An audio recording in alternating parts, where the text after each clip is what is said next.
Un cordial saludo desde la Nueva Guatemala de la Asunción. Agradezco a la Universidad Pedagógica de El Salvador la posibilidad de participar en estas jornadas de historia de El Salvador y Centroamérica. En esta ocasión quiero conversar con ustedes sobre una investigación que hice hace algún tiempo y que se tituló Los intelectuales salvadoreños y las actividades científicas y culturales en la Guatemala liberal, 1878-1893, una aproximación. Este trabajo lo presenté en el primer Congreso Centroamericano de Estudios Culturales que se desarrolló en la Universidad Centroamericana José Simeón Cañas, UCA, de El Salvador, y que posteriormente se publicó en la revista de Estudios Centroamericanos, ECA, en el volumen 62, número 709-710. Esta intervención, que tiene que ver con la actividad de prominentes intelectuales salvadoreños en la Guatemala de finales del siglo XIX, está adscrita a un campo de desarrollo dentro de la historiografía internacional que se ha denominado la historia intelectual, en la que vamos más allá del estudio de las transformaciones operadas por las ideas a través del tiempo para concentrarnos en las dinámicas de circulación de saberes y de las sociabilidades que se generaron a partir de esos saberes, pero también cómo esos saberes influyeron en la formación de la esfera pública, influyeron en el ámbito político, influyeron en el ámbito cultural y también de una manera muy importante en la vida cotidiana. Esta atención a cómo estos saberes van configurando las relaciones sociales y van configurando también el poder político ha formado parte de un esfuerzo muy importante que se ha hecho también en América Central para comprender una dinámica intelectual que hasta hace poco tiempo no era ampliamente conocida. Más bien había predominado un enfoque nacionalista en el análisis de la actividad de los intelectuales centroamericanos, cuando la realidad histórica era distinta. Los intelectuales centroamericanos circulaban por toda la región, tenían una intensa correspondencia entre ellos, escribían en los distintos periódicos de la región centroamericana y también se concentraron en algunas ciudades donde había una actividad intelectual importante en distintos momentos. Obviamente la ciudad de Guatemala, pero también la ciudad de San Salvador, la ciudad de Tegucigalpa, la ciudad de León, Nicaragua, la ciudad de Cartago, la ciudad de San José, Costa Rica, que eran centros urbanos importantes donde había también una actividad docente, una actividad científica, una actividad intelectual en distintos grados y en distintos niveles de avance. Entonces, esta investigación se adscribió a ese interés. Obviamente también la escritura de la historia en América Central se ha expandido hacia otros campos, ¿no? Y por ejemplo, desde lo que se denominan ahora estudios centroamericanos, ¿no? Hay un abordaje multidisciplinario también del papel de los intelectuales en la formación de las naciones centroamericanas y los imaginarios nacionales. Y esto es un foco de interés creciente. En Guatemala, en el estudio de las décadas finales del siglo XIX, pero posteriormente también en el estudio de las décadas iniciales del siglo XX, y vamos a ir hablando de esto también. Hay una cuestión que se tiene que abordar acá, y es un tópico. Un tópico es una idea preconcebida sobre la realidad histórica. Lo usamos mucho en historiografía para hablar de estas ideas preconcebidas que no tienen ningún sustento. Y una de esas ideas es pensar que durante los gobiernos liberales en América Central, lo único que se fue generando se debió a el esfuerzo del Estado y a la, vamos a decir, formulación de una cultura oficial en cuanto al ámbito intelectual. Pero no podemos quedarnos con esa definición tan restrictiva de que lo que se hizo en América Central en ese momento solo fue la divulgación de una cultura oficial. Más bien las fuentes nos dicen lo contrario. Cuando leemos el Diario de Centroamérica del año 1894, nos dice lo siguiente. De algún tiempo a esta parte, de 6 años a la fecha, se nota que nuevas y vigorosas corrientes de vida fecundan el campo de las letras en Centroamérica. Revistas literarias, libros en prosa o en verso, academias, veladas lírico-literarias, son la elocuente manifestación de esa vida. Nuevos ideales impulsan a una juventud entusiasta y brillante. Comienza a ser visto el cultivo de las letras, ya no como antaño, a manera de agradable pasatiempo, sino como labor sagrada desde la que se divisan los umbrales de la gloria. Bueno, un gran entusiasmo, ¿no? Y que manifiesta una actividad intelectual creciente en la región. Y esto creo que es una cuestión muy importante porque ha sido un aspecto hasta hace muy pocas décadas muy poco estudiado. ¿Y cuáles han sido los hallazgos? Pues precisamente uno como este, encontrarnos con que en determinadas ciudades centroamericanas hay una actividad intelectual importante. Hoy me centraré en lo que sucedía en la ciudad de Guatemala. Obviamente por una razón histórica importante. Desde el periodo colonial, Guatemala había sido la capital del reino, pero ya en tiempo de formación de estados nacionales, los hijos de las élites, sobre todo en la región norte de Centroamérica, de El Salvador y de Honduras, siempre habían tenido en la Universidad de San Carlos de Guatemala su principal centro de formación. Y desde el periodo colonial, las élites de toda Centroamérica, pero especialmente también de esta región norte, se formaron en la Universidad de San Carlos de Guatemala. Y en el periodo de formación nacional no fue la excepción. Muchos hijos de las élites o de sectores medios de El Salvador y de Honduras venían a Guatemala para estudiar. La Universidad de San Carlos de Guatemala fue un centro muy importante de esa actividad intelectual. Y aquí es donde vamos a encontrar a intelectuales de distintas proveniencias y de distintas nacionalidades que dan lugar no solamente a eso que yo estaba criticando, a la formación de una cultura oficial, sino que también dan lugar a una situación de una determinada libertad intelectual, porque también estamos asistiendo a regímenes autoritarios como son los gobiernos liberales, pero donde estos intelectuales tenían posibilidades de fomentar nuevas ideas, traer ideas que se estaban desarrollando fuera, discutirlas aquí y por supuesto tener iniciativas académicas, culturales, artísticas y literarias que permitieron esta intensa actividad intelectual en la ciudad de Guatemala y en la que van a haber intelectuales centroamericanos con un papel muy preponderante en esta actividad intelectual de la ciudad.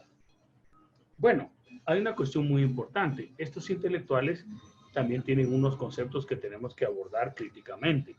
Estos intelectuales creían que los países centroamericanos tenían que transitar hacia una modernidad.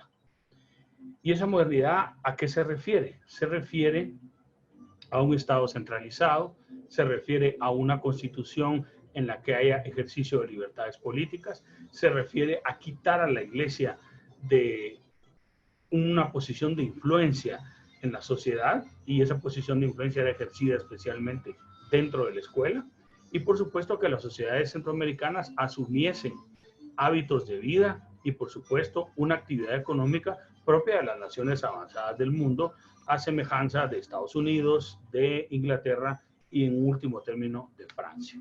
Entonces, ese era el ideal aspiracional de las élites emergentes en el poder, las élites liberales, que querían este Estado económicamente próspero y también con una modernización cultural. Ahora hay que entender una cuestión muy importante. Esa prosperidad económica y esa modernización cultural, si bien fueron hechos relevantes de la historia centroamericana a finales del siglo XIX, su alcance es limitado, su alcance es restringido. Los beneficios de esa actividad económica y el desarrollo cultural que alcanza Centroamérica en ese momento, esos rasgos de modernización cultural que alcanza la región en ese momento, llegan solamente a un pequeño sector. Son una discusión entre las élites que están en el poder y algunas élites intelectuales que son impulsadas desde el poder político para que los gobiernos liberales desarrollen un nuevo proyecto cultural. En este proyecto cultural vamos a encontrar un concepto controvertido, que es el concepto de civilización, en el que se consideraba que los indígenas eran un factor de atraso para la civilización de los pueblos y que por tanto debían ser plenamente civilizados y occidentalizados. Estas eran ideas que predominaban en este momento en las cabezas de estos intelectuales. Aquí no estamos haciendo obviamente defensa de esas ideas, pero sí manifestarlas claramente para que se entienda que eso era lo que pensaban esas élites, que a pesar de esa gran actividad cultural, esa gran actividad intelectual, habían también estos conceptos de superioridad racial, ¿verdad?, de los blancos sobre los indígenas, y había estos conceptos también de que la raza, término también controvertido, indígena, era ya una raza en decadencia y que había que regenerarla. Estas ideas, aparte del intercambio de autores de otras latitudes, de la discusión de ideas modernas, estaban presentes también en las cabezas de estos intelectuales. Entonces es muy importante entender que la civilización y el progreso de la que hablaban los liberales era una civilización y un progreso que se dieron de manera restringida y solo a unos sectores de la población. En ese sentido, vamos a hablar también de otro punto muy importante, ¿no? Y es de que toda esta actividad intelectual contribuyó a la afirmación de los estados nacionales y contribuyó a la afirmación también de este ideario liberal de modernidad que posteriormente va a quedar en crisis. Aquí hay una situación bastante clara, ¿verdad? Y es también cómo los gobiernos ejercen en alguna medida un mecenazgo sobre los intelectuales de la época, sobre personajes muy importantes. Voy a mencionar algunos que son posteriores a los que vamos a estudiar hoy, que fue el caso, por ejemplo, de Rubén Darío, ¿no? que fue ampliamente patrocinado por la dictadura Manuel Estrada Cabrera en Guatemala, ¿verdad? Trabajando en el diario El Correo de la Tarde, y después su gran ascenso, ¿verdad?, al mundo de las letras hispánicas cuando se va para Europa.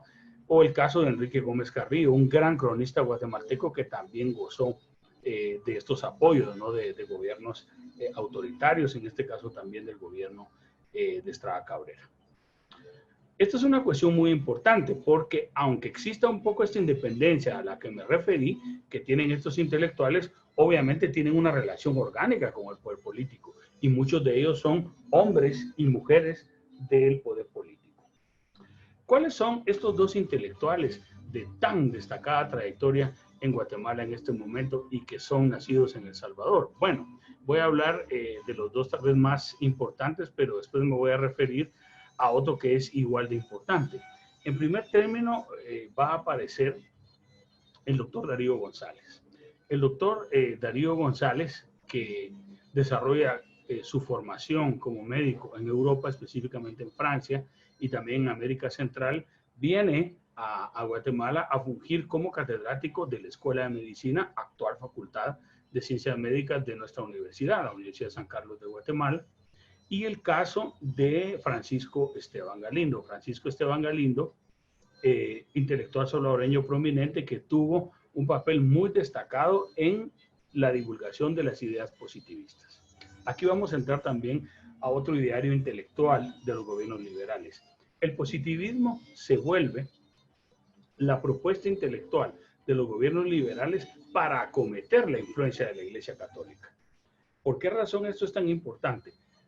Porque los liberales están plenamente convencidos de que una educación positivista en la que predomina la racionalidad, en la que predomina un análisis biológico sobre la composición de la sociedad sana, la sociedad enferma, la sociedad que necesita ser curada, la sociedad que necesita ser limpiada, es un concepto que está presente dentro de este ideal educativo decimonónico referido al positivismo. Y Francisco Esteban Galindo va a ser también uno de sus principales divulgadores.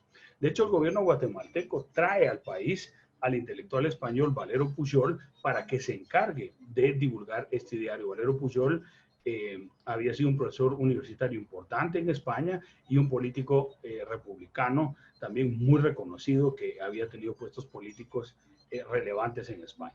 Y en Guatemala se dedicó a desarrollar labores docentes en el Instituto Nacional de Varones, que era dirigido precisamente por Darío González, y publicó 2 libros que en ese momento eran materia de discusión de los cenáculos intelectuales guatemaltecos del tiempo. El primero es el libro Principios de Filosofía Positiva, y el segundo libro es Una Historia Universal, es un libro bastante extenso.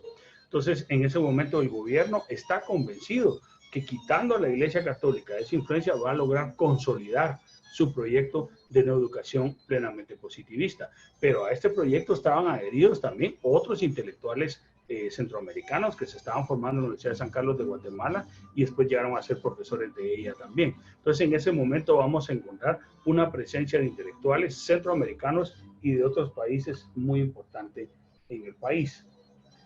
Francisco Esteban Galindo también planteaba en su libro Principios de Pedagogía que era la exposición de una nueva manera de educar a la niñez centroamericana bajo hechos y doctrinas modernas, adoptando un poco la misma idea de Alejandro Marure Villavicencio, ¿no? El fundador de la Cátedra de Historia Universal en Centroamérica el 18 de octubre de 1832, cuando decía de que él iba a desarrollar la escritura de una historia basada en hechos y basada en doctrinas completamente modernas.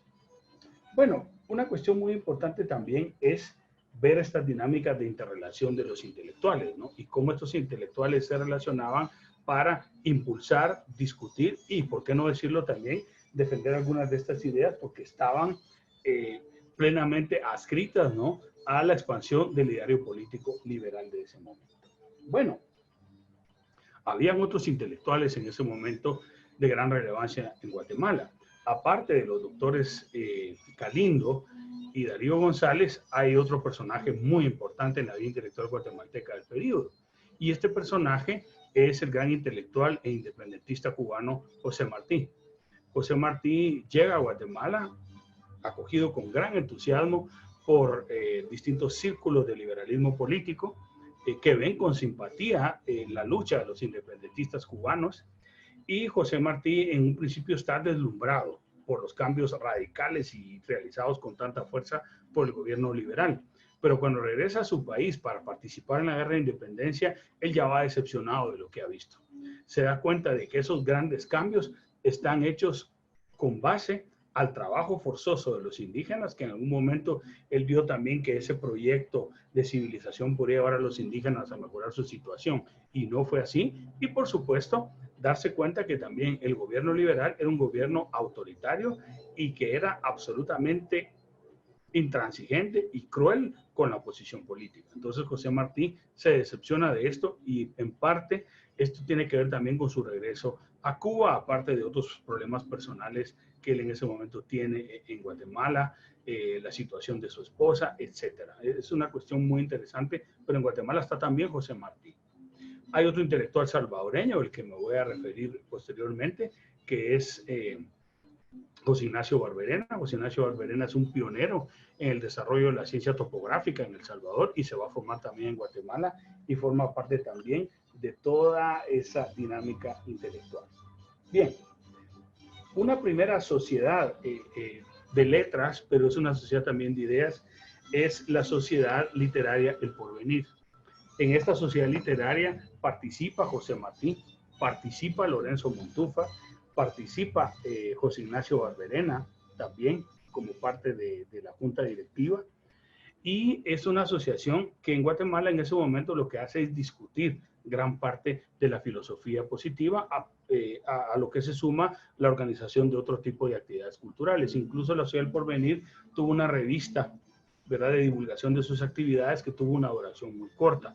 Sobre la actividad de esta sociedad hay un trabajo muy interesante publicado en digital de la maestra Regina Fuentes, donde ella también hace referencia a otras actividades de esta sociedad que me parecen también a mí muy importantes.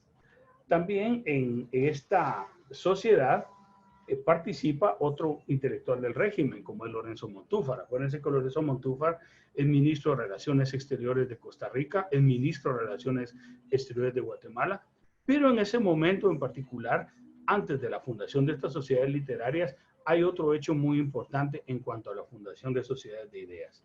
Y ese hecho es la fundación de la Gran Logia en Guatemala. No voy a hacer todo un desarrollo sobre la historia de la masonería en Guatemala, porque hay muy buenos estudios, ¿verdad?, a nivel centroamericano, como el del colega Ricardo Martínez Esquivel, sino solamente decir de que la posibilidad de que en Guatemala, de que en esa Guatemala tan conservadora y tan católica se pueda abrir una logia masónica que habla públicamente de sus actividades, es lo que da lugar también a la fundación de todas estas sociedades. De ahí otra sociedad que se funda es la Academia Científico-Literaria, que tiene un órgano de divulgación que es el periódico La Discusión.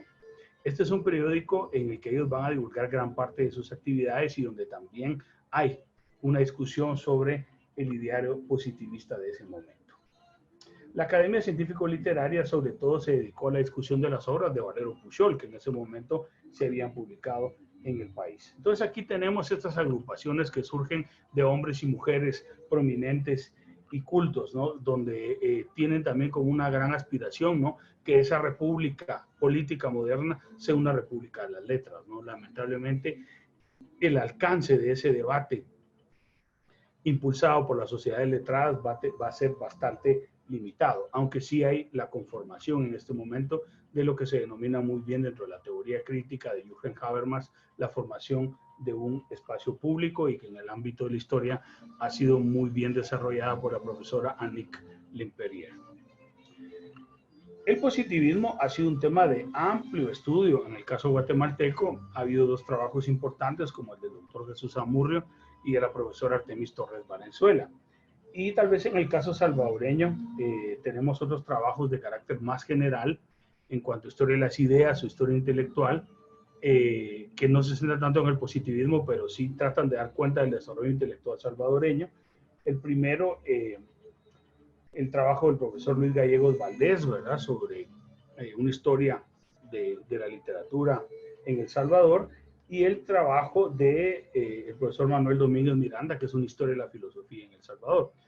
Eso yo lo decía en aquel momento, ¿verdad? Ahora, en estas últimas décadas hemos asistido a la aparición de estudios muy importantes sobre las décadas finales del siglo XIX en El Salvador, y muy importante sobre el debate intelectual que hay en ese momento. Bueno, estamos hablando también del positivismo, y este positivismo, ¿sí?, que se quiere impulsar en Guatemala, tiene este componente racista. Y vamos a ver qué es lo que pasa. El gobierno José María Reina Barrios, en el año 1892, organiza la conmemoración del cuarto centenario de la conquista, entre comillas todo esto, y descubrimiento de América.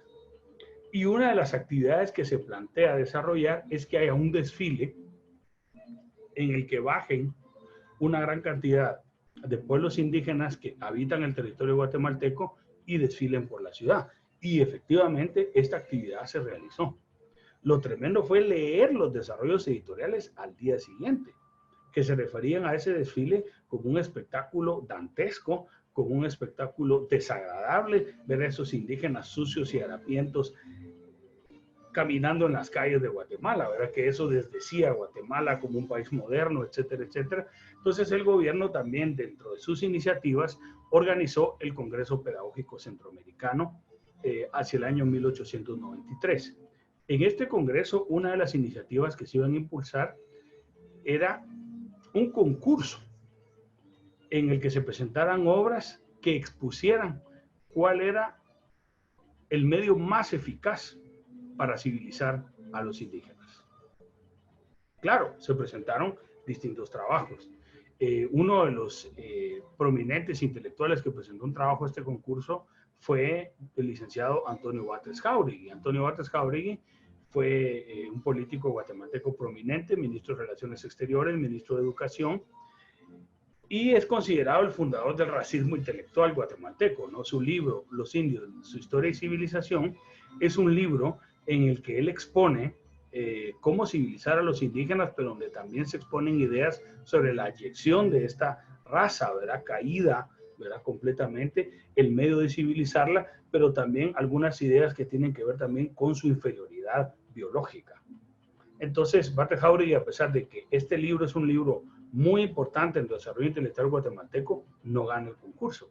El que gana el concurso fue Francisco Esteban Galindo, con la presentación de su obra Elementos de Pedagogía, en la que Francisco Esteban Galindo hace una exposición, más que de pedagogía, de los principios positivistas que deberían de regir la educación centroamericana, y cómo esos principios positivistas iban a llevar a la civilización de los indígenas.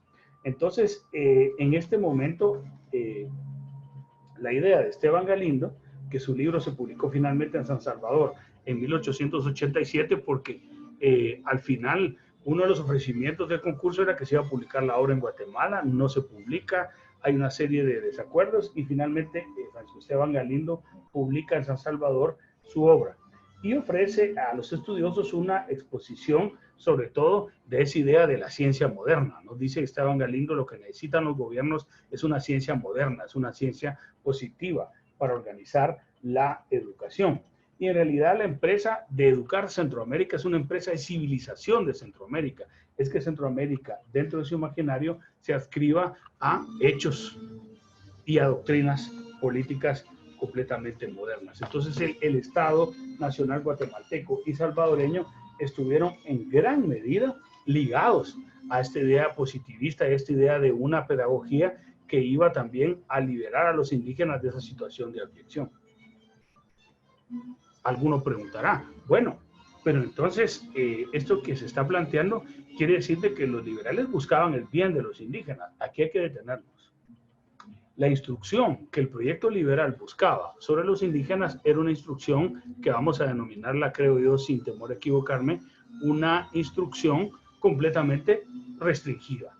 ¿Por qué restringida? Porque la idea era que los indígenas adquirieran una instrucción elemental, pero no se está hablando de que los indígenas se incorporen plenamente al ejercicio de la ciudadanía. No son ciudadanos plenos, son personas que tienen cierta educación, que han adquirido hábitos intelectuales, pero sus brazos deben seguir sirviéndole a la agricultura y a la capicultura. Entonces, esta idea de civilización y progreso es una idea de civilización y progreso solamente para la élite emergente en el poder. Entonces, intelectuales como Francisco Esteban Galindo ejercen sus ideas dentro de este contexto, ¿no? Del contexto de un gobierno centralista y de un gobierno autoritario, aunque sus intenciones podemos nosotros valorarlas ampliamente como positivas. ¿En qué sentido? De que lo que buscan es que la educación se transforme. El problema es que la base social y política de ese modelo educativo es una base autoritaria. Y lo mismo sucede con el doctor Darío González, que obviamente ejerce un papel muy destacado en la vida intelectual guatemalteca, pero es una persona que entiende bien las relaciones con el poder y no se va a atrever a desafiar a ese poder que lo está sosteniendo en ese momento como prominente profesor de la Facultad de Medicina de la Universidad de San Carlos. Una cuestión muy importante acá es, cuando hablamos de la Facultad de Medicina de la Universidad de San Carlos, que en ese momento se denomina Escuela de Medicina, que la Escuela de Medicina es el principal ámbito de acción del doctor Darío González. El doctor Darío González es profesor de la Escuela de Medicina, pero va a ocupar una posición preponderante en otros campos. El doctor González va a ser un gran divulgador científico. ¿Por qué razón? Porque es una persona que le dedica bastante tiempo a la publicación de la revista de la facultad que se llama la Escuela de Medicina. Y dado que el doctor Darío González era una persona que hablaba perfectamente el idioma francés y recibía las últimas novedades de las revistas científicas francesas, en ese momento la más importante era Le Semaine Médical, ¿verdad? La semana médica.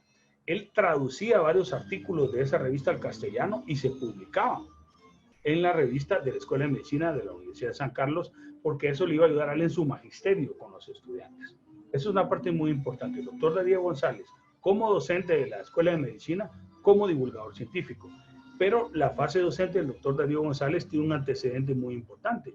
Cuando a los jesuitas les es nacionalizado el colegio seminario, se funda el Instituto Central para Varones.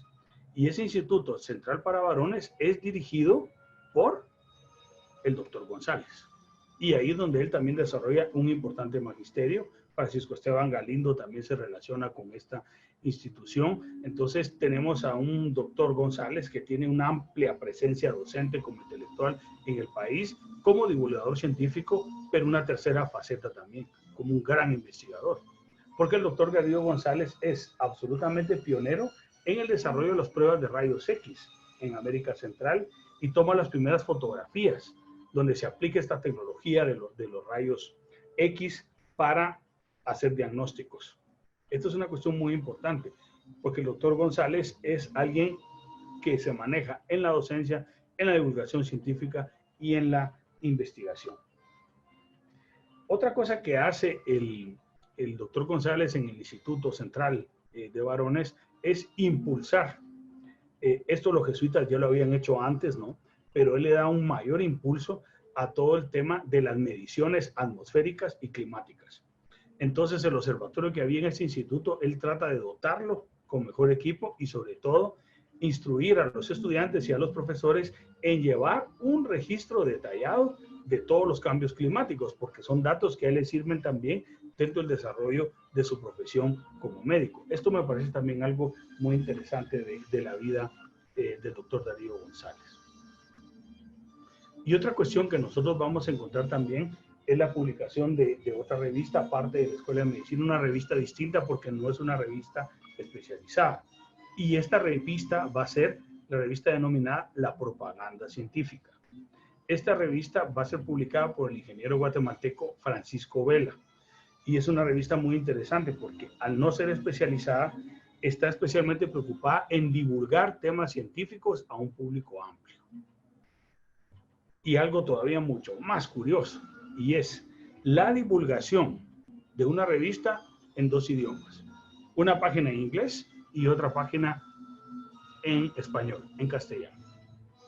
Entonces, esto es una novedad absoluta en ese momento en América Central. Una revista científica de divulgación escrita en dos idiomas. El ingeniero Vela había vivido un tiempo en Estados Unidos y por eso dominaba muy bien el inglés. Bueno, va a haber otro interés científico muy importante y son las ciencias de la Tierra. El estudio de la Tierra, el estudio de la geología y algo que hay que señalar y es lo siguiente, que en ese momento se quiere fundar una escuela politécnica. Esta escuela politécnica es una escuela en la que se van a formar los futuros ingenieros del país, los ingenieros topógrafos. Aquí va a estudiar Santiago Ignacio Barberena. Y aquí se va a formar como topógrafo y después va a ir a El Salvador a desarrollar la topografía como un campo de estudio y a hacer importantes tratados de topografía y geografía en El Salvador. Bueno, hay otros intelectuales, ¿verdad? Por ejemplo, los intelectuales hondureños, que no los mencioné, en la Escuela de Medicina. Uno de ellos es el doctor Luis Lazo Arriaga.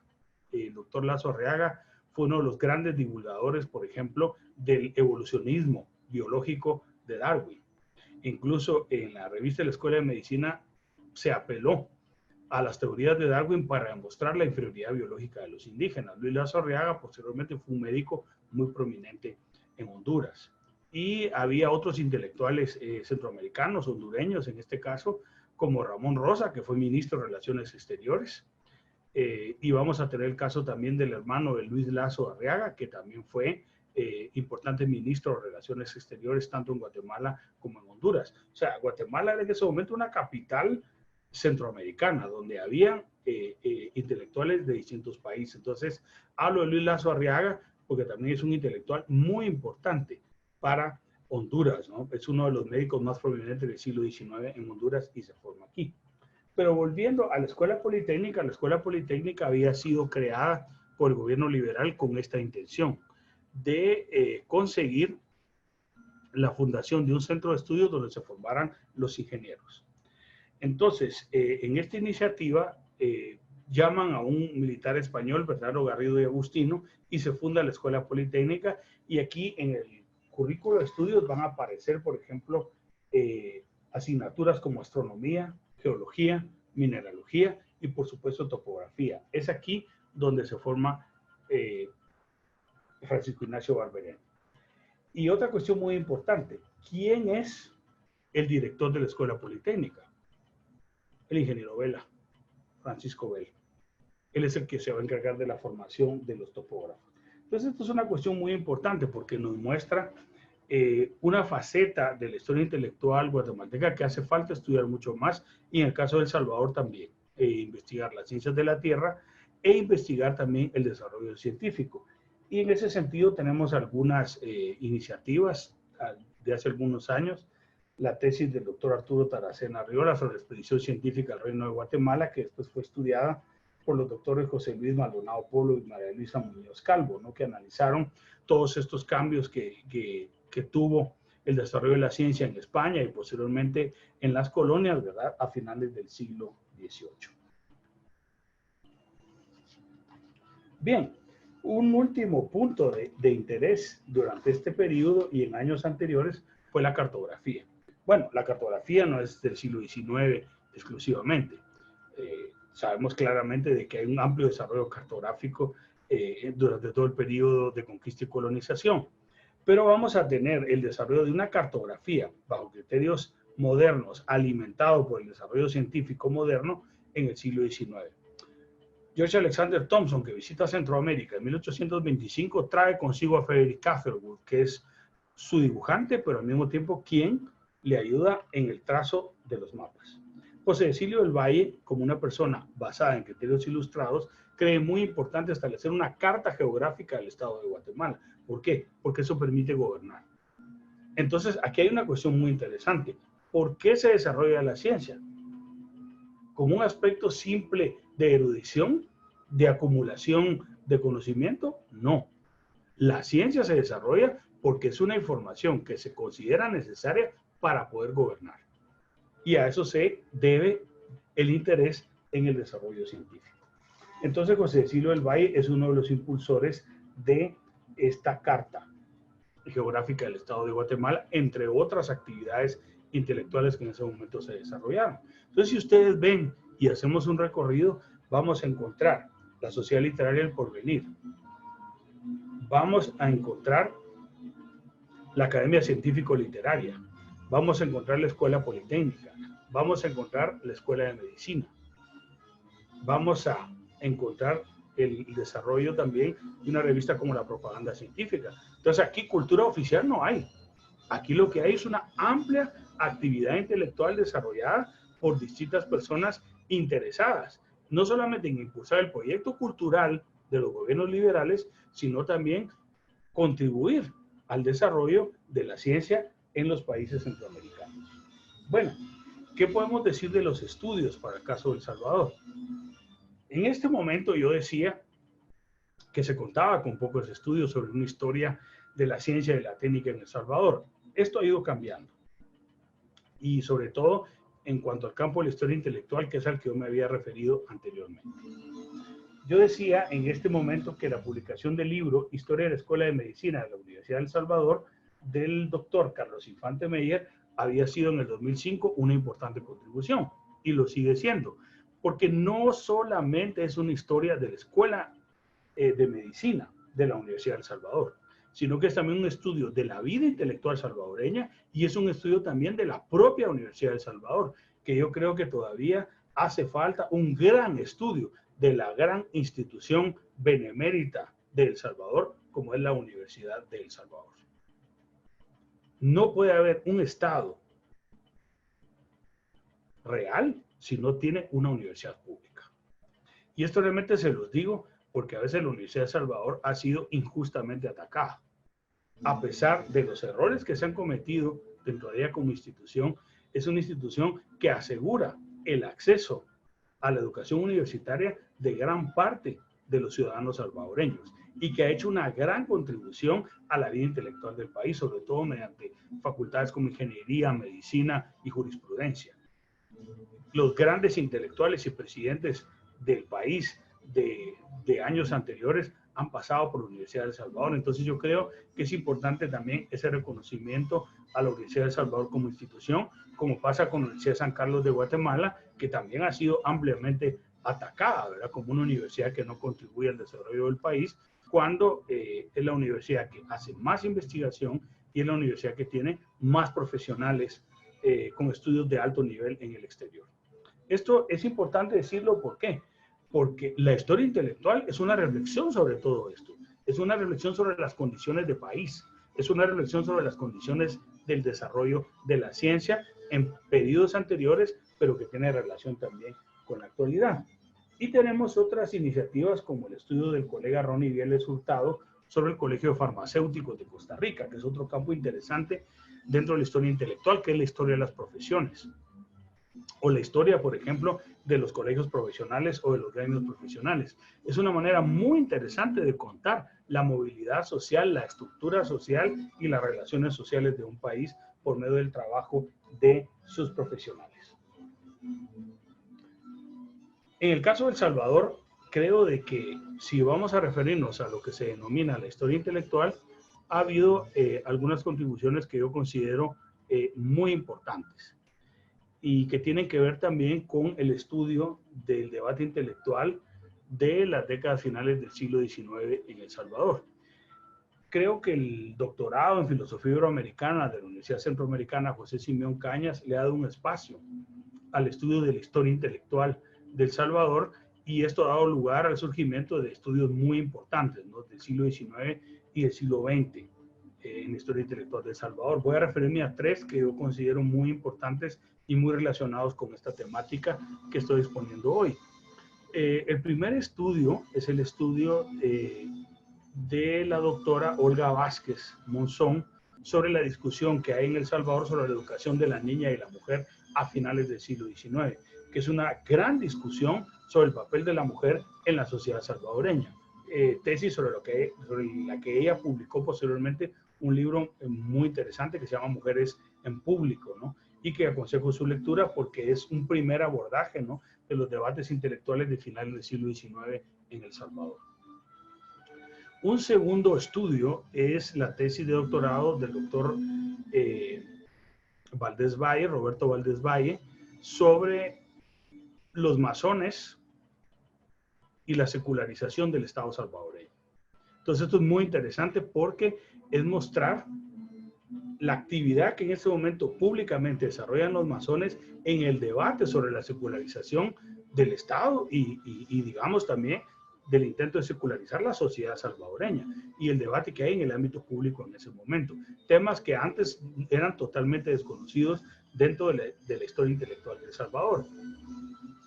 Y un último trabajo que es el del doctor Julián González Torres, que trata sobre el debate de la educación laica o no en El Salvador y la lucha que hace la Iglesia Católica, ¿verdad?, por tratar de mantener su influencia dentro del sistema educativo salvadoreño, que en ese momento los liberales salvadoreños, siguiendo un poco lo que había sucedido en Guatemala, quieren impulsar también el positivismo dentro de las escuelas.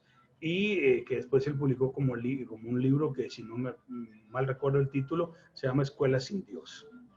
Después hay un libro que yo considero muy importante, que ha sido una contribución al estudio del siglo XIX en El Salvador, que es un libro que se titula Hacia una República Incluyente, Religión, Educación, Mujeres, El Salvador siglo XIX, dirigido por el doctor Valdés Valle, y que tiene distintas contribuciones sobre los debates intelectuales de inicios, de mediados y finales del siglo XIX, con un epílogo de la doctora María Eugenia Claps Arenas, que es una gran especialista en historia de la prensa chiapaneca y centroamericana en el siglo XIX.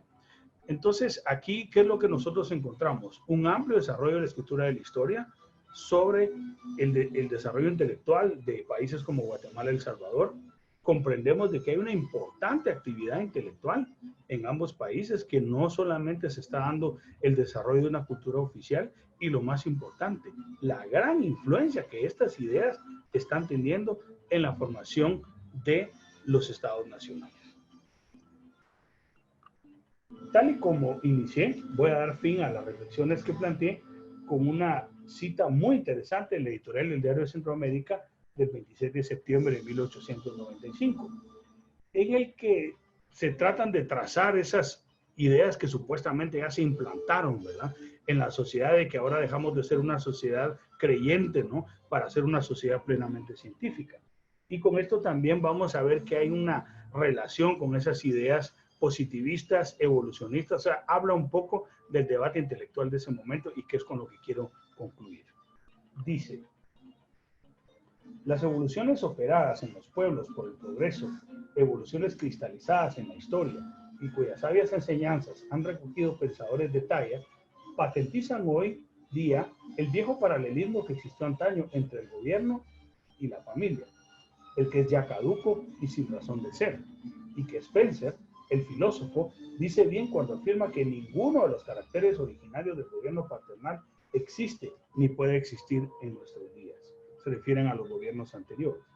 La psicología quiere que el poder gubernativo esté restringido por la iniciativa individual o colectiva, que ese poder sirva única y exclusivamente para mejor lograr el rápido desenvolvimiento de esas actividades que existen para sí, unidas por los lazos de la cooperación pacífica y voluntaria, o sea, por la cohesión del organismo contractual, según reza la ciencia.